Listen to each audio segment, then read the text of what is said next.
এই বাচ্চাগুলো হচ্ছে বেলুন মলির বাচ্চা। আজকে বাচ্চাগুলোর বয়স হচ্ছে 7 দিন। এরা খুবই ভালো আছে, কোনো সমস্যা হয়নি এখন পর্যন্ত। দেখা যায় অনেক সময় বাচ্চা মারা যায়, কিন্তু আমি প্রপারভাবে তাদের যত্ন নিচ্ছি, এই জন্য এখনও বাচ্চাগুলো টিকে আছে। খাবার ঠিকমতো দেওয়া হচ্ছে, যার ফলে 15টা বাচ্চা আমি পাইছি। 15টা বাচ্চা এখনও সুস্থ এবং ভালো আছে।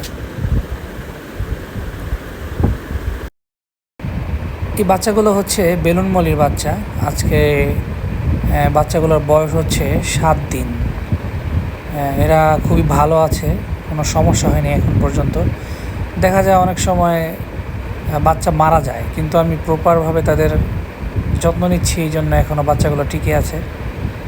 খাবার ঠিকমতো দেওয়া হচ্ছে, যার ফলে 15টা বাচ্চা আমি পাইছি। 15টা বাচ্চা এখনও সুস্থ এবং ভালো আছে।